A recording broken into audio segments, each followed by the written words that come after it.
ആത്മാക്കളെ നേടി ഉയർത്തിയ പ്രസ്ഥാനമായത്. നീയെല്ലാം കൂടി ഇത് നശിപ്പിക്കരുത്. സത്യത്തിൽ ഇന്നത്തെ ആത്മീയ ലോകം ഇങ്ങനത്തെ അവസ്ഥയില. ഇരിക്കുന്ന പാമ്പിന്റെ വായിലാണെങ്കിലും കസേരന്ന് പിടിപെടത്തില്ല. അതിൻ്റെ ഉള്ള അടിയ. യേശുക്രിസ്തുവിന്റെ മടങ്ങി വരവിനെ കുറിച്ച് എത്ര പ്രസംഗം നമ്മൾ കേട്ടുകൊണ്ടിരിക്കുക. ഇനി ഇന്നതൂടെ നടക്കണമെന്നില്ല, എല്ലാം നടന്നു കിടന്നു. ആത്മീയ ലോകവും ഭൗതിക ലോകവും ഒന്നും ഭക്തന് ഇവിടെ വാസിക്കാൻ കഴിയാത്ത അവസ്ഥയായി കഴിഞ്ഞു. അതൊന്നും വിവരിക്കാൻ നേരമില്ല. വളരെ പ്രധാനപ്പെട്ട ചില കാര്യങ്ങൾ ഉള്ള സമയം കൊണ്ട് നിങ്ങളെ അറിയിക്കാൻ കർത്താവിനെ ഏൽപ്പിച്ചു. നിങ്ങളെന്ന് പറഞ്ഞാൽ ലോകമെങ്ങുള്ള ദൈവമക്കളെ. അത് ഞാനിങ്ങനെ പറഞ്ഞുകൊണ്ടിരിക്കുക പല ലെവലിലൂടെ. ഇന്ന് നമ്മുടെ ഉത്തരവാദിത്തം ആദ്യം, കർത്താവ് വരാറായി. ഒന്നുകിൽ നമ്മൾ ചിന്തിക്കാത്ത സമയത്ത് നമ്മുടെ ജീവിതത്തിൻ്റെ ശീലം, നമുക്കിഷ്ടമില്ലാത്ത കാര്യം അത് പറയുന്നത്. കാരണം പലരും ഇവിടുന്ന് പോയ നമ്മുടെ പ്രിയപ്പെട്ടവരൊക്കെ അന്ന് ഇവിടുന്ന് പോകുന്ന ചിന്തിച്ചിറങ്ങിയതൊന്നും അല്ല. ദൈവത്തിൻ്റെ സമയത്ത് അവർ പോയി. അപ്പം നമ്മുടെ പ്രത്യാശ കണ്ടില്ലോ, നമ്മൾ കാത്തിരിക്കുക, അല്ലേ? നമ്മൾ പോകാൻ റെഡി ആയിരിക്കാൻ. അതുകൊണ്ട് ആ ഉറപ്പ് നമുക്കുണ്ടായിരിക്കണം.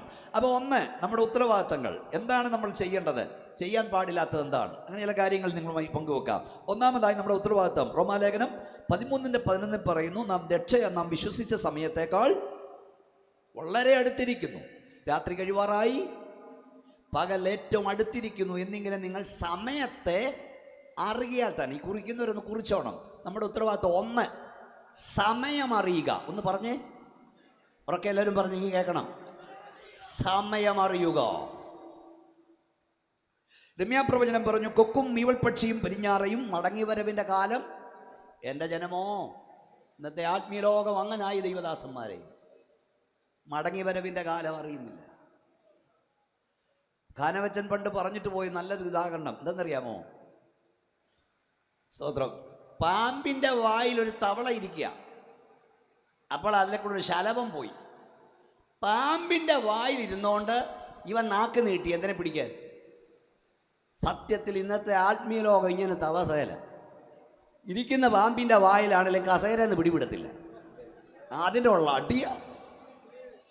പാവപ്പെട്ട ദൈവദാസന്മാർ ഉണ്ടുമുറുക്കി ഉടുത്ത് പട്ടിണി കിടന്ന് കുട്ടിമ്മേൽ നിന്ന് കരഞ്ഞ് ആത്മാക്കളെ നേടി ഉയർത്തിയ പ്രസ്ഥാനമായത്.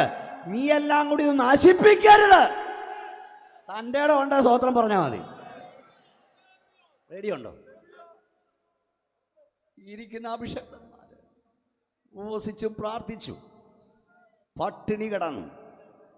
എത്ര പൂർവ്വപിതാക്കന്മാർ പട്ടിണി കിടന്ന് മക്കളെ പഠിപ്പിക്കാൻ കഴിയാതെ. അല്ലേ? ഇവിടെ നിൽക്കുമ്പോൾ പലതും പറയാൻ എനിക്ക് തോന്നുന്നു. അങ്ങനെ ഉയർത്തിയൊരു പ്രസ്ഥാനത്തെ കസേരയുടെ പേരിൽ, ഗ്രൂപ്പിസത്തിൻ്റെ പേരിൽ നാണം കേട് വരുത്തി ദൈവദാസന്മാർക്ക് പുറത്തിറങ്ങാൻ കഴിയാത്ത അവസ്ഥ നിങ്ങൾ ഉണ്ടാക്കരുത്. ഉയരത്തിൽ ഒരുവനുണ്ടെന്ന് മറക്കരുത്. ന്യായവിധി ദൈവഗ്രഹത്തിൽ ആരംഭിപ്പാൻ സമയമായി. അത് നമ്മിൽ തുടങ്ങിയാൽ ഭക്തന്റെയും ഭാവിയുടെ ഗതി എന്തായി തീരും? കയ്യൊന്നടിച്ച് ശക്തിയോട് ദൈവത്തെ സ്തുതിച്ചേ. എല്ലാവരും ഒന്ന് ആത്മാവിൽ കർത്താവിനെ ഒന്ന് ആരാധിച്ചേ ശക്തിയോട്. സ്തോത്രം. സമയം അറിയുക. സമയം അറിഞ്ഞവനെ സമയം അറിയിക്കാൻ കഴിയും. ഒന്ന്, സമയം അറിയുക. രണ്ട്, സമയം അറിയിക്കുക. സമയം ഞാൻ കട്ട്ഷോട്ട് ചെയ്യാം, ചില കാര്യങ്ങൾ പ്രധാനമായി പറയാനുണ്ട്. സമയം അറിയുക. രണ്ട്, സമയത്തെ അറിയിക്കുക. യെശയ്യാപ്രവചനം 21:11 കാവൽക്കാരാ, രാത്രി എന്താ എന്ന് സേരിൽ നിന്ന് ഒരുത്തൻ വിളിച്ചു ചോദിക്കുന്നു. അതിന് കാവൽക്കാരൻ്റെ മറുപടി, നിങ്ങളെല്ലാം ഉണർവോടിരുന്നാട്ട്. എന്താ കാവൽക്കാരൻ്റെ മറുപടി? പ്രഭാതവും പ്രദോഷവും വരുന്നു, അല്ലെങ്കിൽ രാത്രിയും പകലും വരുന്നു. അതങ്ങനെ രാത്രിയും പകലും വരുന്നത് രക്ഷിക്കപ്പെട്ട ദൈവമക്കളെ സംബന്ധിച്ച് ഈ ലോകജീവിതം രാത്രിക്ക് തുല്യമാണ്. അതാണ് രാത്രി കഴിവാറായി. ഹല്ലേലൂയ. രക്ഷിക്കപ്പെടാത്തവന് ഈ ലോകജീവിതം പകലിന് തുല്യമാണ്. അങ്ങനെയെങ്കിൽ നമ്മുടെ രാത്രി മാറി നമുക്കൊരു പകൽ വരാൻ പോകുന്നു. രക്ഷിക്കപ്പെടാത്തവന്റെ പകല് മാറി അവനൊരു രാത്രി വരാൻ പോകുന്നു. സ്തോത്രം. അപ്പോൾ ഒന്ന്, സമയം അറിയുക. പറഞ്ഞാട്ടെ, സമയം അറിയുക. ഈ വിശ്വാസിയെ പടക്കുതിരയോടാണ് വിശുദ്ധ ബൈബിൾ ഉപമിച്ചിരിക്കുന്നത്. യോബിന്റെ പുസ്തകം യോബിൻ്റെ പുസ്തകത്തിൽ നമ്മൾ വായിക്കുന്നു. പാസ്റ്ററെ മോളെ ആരാ വായിക്കുന്നത് എന്ന് വായിച്ചേ. യോബിൻ്റെ പുസ്തകം അവിടെ ഞാൻ കുറിച്ച് തന്നില്ല. 39-ാം അധ്യായം 25-ാം വാക്യം. എല്ലാം വായിക്കണ്ട. ആരാ വായിക്കുന്നത്? പെട്ടെന്ന് വായിച്ച്. കാഹളനാദം ധ്വനിക്കും തോറും, ഈ കുതിരയെ കുറിച്ച് പറഞ്ഞ കാഹളനാദം ധ്വനിക്കും തോറും അത് ഹാ ഹാ എന്ന് ചിനയ്ക്കുന്നു. പിന്നെ പടയും പടനായകന്മാരുടെ മുഴക്കവും ആർപ്പും ദൂരത്ത് നിന്ന് മണക്കുന്നു. അപ്പൊ പടക്കുതിരയുടെ പ്രത്യേകത പടയും പടനായകന്മാരുടെ മുഴക്കവും ആർപ്പും ദൂരത്ത് നിന്ന് മണക്കുന്നു എന്ന് പറഞ്ഞാൽ സമയമറിയുക, സംഭവിക്കാൻ പോകുന്നത് എന്തെന്ന് നേരത്തെ മണത്തറിയണം. നീ പ്രാർത്ഥിക്കുന്ന ദൈവവൈതലെങ്കിൽ, നീ കരയുന്ന ദൈവവൈതലെങ്കിൽ, നിന്റെ കുടുംബത്തിൽ സംഭവിക്കാൻ പോകുന്നത്, നിന്റെ ദേശത്ത് സംഭവിക്കാൻ പോകുന്നത്, നിന്റെ സഭയിൽ സംഭവിക്കാൻ പോകുന്നത് ദൈവം നിന്നെ അറിയിച്ചിരിക്കും. എൻ്റെ ദാസനായ അബ്രഹാമിനെ അറിയിക്കാതെ ഞാൻ എന്തെങ്കിലും ചെയ്യുമോ? ഓ ഷോ റക്കോനിയ. ശക്തിയോടെ സന്തോഷത്തോടെ സ്തോത്രം പറഞ്ഞേ. സ്തോത്രം. അപ്പോൾ 1 സമയം അറിയുക, പറഞ്ഞാട്ട്. 2 സമയം അറിയിക്കുക. സമയം അറിഞ്ഞവൻ മാത്രമേ സമയം അറിയിക്കാൻ കഴിയുകയുള്ളൂ. നമ്മുടെ ഉത്തരവാദിത്വം ആ സമയം അറിയിക്കേണ്ടത്. ഈ പഴയ ക്ലോക്കും വാച്ചും ഒക്കെ നന്നാക്കുന്ന പഴയ വാച്ച് കടയുടെ, ക്ലോക്ക് കടയുടെ മുമ്പിൽ എല്ലാ ദിവസവും കൃത്യസമയത്ത് ഒരു മനുഷ്യൻ ചെന്ന് ഇങ്ങനെ നോക്കിയിട്ട് പോകും എല്ലാ ദിവസവും. അപ്പോൾ ഒരു ദിവസം ആ കടക്കാരൻ ഇറങ്ങി വന്ന് ചോദിച്ചു, സാറ് എല്ലാ ദിവസവും ഇവിടെ വന്ന് നോക്കിയിട്ട് പോകുന്നത് എന്നാ? അപ്പം അയാൾ പറഞ്ഞു, ഞാൻ അപ്പുറത്തെ വാച്ചറാണ്. എനിക്ക് ഓരോ മണിക്കൂർ ഇടപെട്ട് ഫാക്ടറിയിൽ സൈറൺ മുഴക്കണം. ഞാൻ എൻ്റെ വാച്ച് കറക്റ്റ് ചെയ്യുന്നത് നിങ്ങളുടെ ക്ലോക്കെ നോക്കിയാ. അപ്പം അയാൾ ചോദിക്കുക, അയ്യോ സാറാണോ അവിടെ സൈറൺ ഊതുന്നത്? സാറ് സൈറൺ ഊതുന്ന കേട്ടാ ഞാൻ ഇവിടുത്തെ ക്ലോക്ക് റെഡിയാക്കി വെക്കുന്നത്. സ്വതന്ത്രം.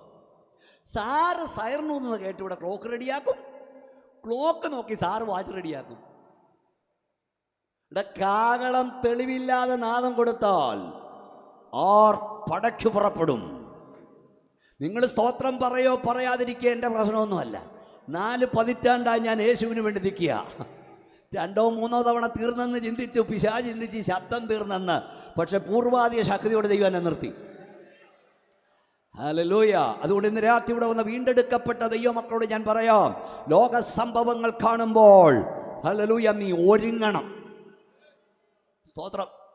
ഇസ്രായേൽ മക്കൾ മിസ്രൈമിലായിരുന്നപ്പോൾ പകലന്തിയോളം പാടത്തും പറമ്പത്തും ഒക്കെ പണിയെടുത്ത് വീട്ടിൽ വന്നവർക്ക് നിരാശയാ, കയറിക്കിടന്ന് ഉറങ്ങണമെന്നുള്ള ചിന്തയുള്ളൂ.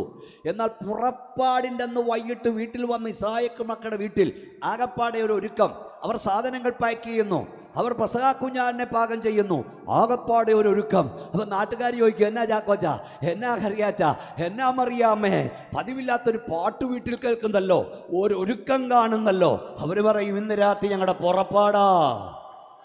ലോക സംഭവങ്ങൾ കാണുമ്പോൾ വീണ്ടെടുക്കപ്പെട്ട ദൈവമക്കളെ നാം ഒരുക്കം ആരംഭിക്കണം. നമ്മുടെ ഒരുക്കം ചോദിക്കുന്നോട് പറയാം, നമുക്ക് നമ്മുടെ സ്വന്തം നാട്ടിൽ പോകാൻ കാലമായി.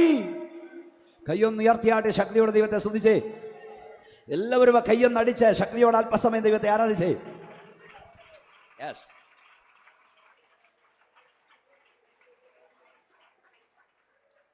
അപ്പോൾ 1 സമയം അറിയുക, 2 സമയം അറിയിക്കുക, 3 മുന്നറിയിപ്പ് കൊടുക്കുക. യെഹെസ്കേൽ പ്രവചനം 3-ാം അധ്യായം 17 മുതൽ വാക്യങ്ങൾ വായിച്ചാൽ, ഞാൻ ദുഷ്ടനോട് മരിക്കുമെന്ന് പറയുമ്പോൾ നീ അവനെ അറിയിക്കാതിരുന്നാൽ അവൻ്റെ രക്തം ഞാൻ നിന്നോട് ചോദിക്കും. അറിയിച്ചിട്ട് ഒരുങ്ങാതിരുന്നാൽ നീ രക്തപ്പെടും, രക്ഷപ്പെടും. പക്ഷെ നീ അറിയിക്കണം. മറ്റൊരു തെരഞ്ഞെടുക്കുന്നത് അടങ്ങിയിരിക്കരുത്. കാഹളനാദം പോലെ നിന്റെ ശബ്ദം ഉയർത്തി ഇസ്രായേലിന് വരാൻ പോകുന്ന അനർത്ഥം അറിയിക്കുക. അവർ കേട്ടാലും കേൾക്കാഞ്ഞാലും മുന്നറിയിപ്പ് കൊടുക്കുക. കാവൽക്കാരാക്കി ദൈവം നമ്മെ മാറ്റിയിരിക്കുകയാണ്. കാവൽക്കാരൻ്റെ ഉത്തരവാദിത്വമാണ് മുന്നറിയിപ്പ് കൊടുക്കുക. വാൾ വരുന്നത് കണ്ടിട്ട് മിണ്ടാതിരിക്കരുത്. ഈ സഭയിൽ കൺവെൻഷൻ വെച്ചതിൽ സന്തോഷം. ഇത്രയും ദൈവമക്കളിവിടെ വന്നല്ലോ, വളരെ സന്തോഷം. ഇപ്പോഴത്തെ പെന്തക്കോസുകാരുടെ ഇത് പരസ്യയോഗവും വേണ്ട, കൺവെൻഷനും വേണ്ട, ഇതെല്ലാം പാഴ്ചെലവാണ്. ഇതെല്ലാം അങ്ങനത്തെ ഒരു കാലത്ത് നമ്മളെത്തി. സ്തോത്രം. മറ്റേ നേരം വൈകിട്ട് ആരാധന കഴിഞ്ഞാൽ ഉടനെ 4 മണിക്ക് അങ്ങ് ഇറങ്ങുമായിരുന്നു പരസ്യയോഗത്തിന്. ആഴ്ച ഒരു ദിവസമെങ്കിലും വീട് വിസിറ്റ്, സുവിശേഷം ദേശത്തെ അറിയിക്കാൻ ഒരു കൺവെൻഷനെങ്കിലും ഉണ്ടായിരുന്നു. ഇപ്പോൾ അതും പോയി. ഞാൻ ചോദിക്കട്ടെ, ഈ കഴിഞ്ഞൊരു വർഷം കഴിയാൻ പോവാ, ഡിസംബറിലേക്ക് തീരുക. ഈ ഒരു വർഷം എത്ര പേരോട് സുവിശേഷം പറഞ്ഞു? യേശുവിൻ്റെ സ്നേഹത്തെക്കുറിച്ച് എത്ര പേരോട് പറഞ്ഞു? സ്തോത്രം.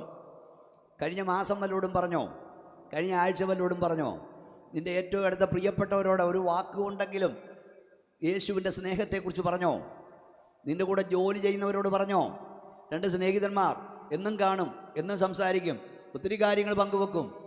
അവസാനം ഒരാൾ അത്യാസന്ന നിലയിലായി. അപ്പോഴായി പുള്ളി ഓർത്തത്, ഇതുവരെ സുവിശേഷം പറഞ്ഞില്ലല്ലോ. അദ്ദേഹം ചെന്നിരുന്നു, സ്നേഹിത, സ്വർഗമുണ്ട്, നരകമുണ്ട്, നിത്യതയുണ്ട്. അവനവൻ സഞ്ചരിക്കുമ്പോൾ ചെയ്യുന്ന നല്ലതായാലും തീയതായാലും പ്രതിഫലം പ്രാപിക്കാൻ നിൽക്കേണ്ടി വരും, രക്ഷിക്കപ്പെടണം, സ്നാനപ്പെടണം. ഇതൊക്കെ അങ്ങോട്ട് പറയാൻ തുടങ്ങിയപ്പോൾ ഈ മനുഷ്യൻ ക്ഷീണിച്ച ശബ്ദത്തിൽ ചോദിച്ചു, സ്നേഹിത, നമ്മൾ തമ്മിൽ കണ്ടിട്ട് എത്ര വർഷമായി? എത്ര സ്നേഹബന്ധവാൻ നമ്മൾ, എത്ര വൈകുന്നേരങ്ങളിൽ നമ്മൾ ഒന്നിച്ചുകൂടി, ഈ ലോകത്തിലെ സകല കാര്യവും നമ്മൾ തമ്മിൽ സംസാരിച്ചില്ലേ? പക്ഷെ ജീവിതത്തിൽ ഇത്രയും വിലയേറിയ കാര്യം ഇതുവരെ നീ എന്നോട് പറഞ്ഞോ?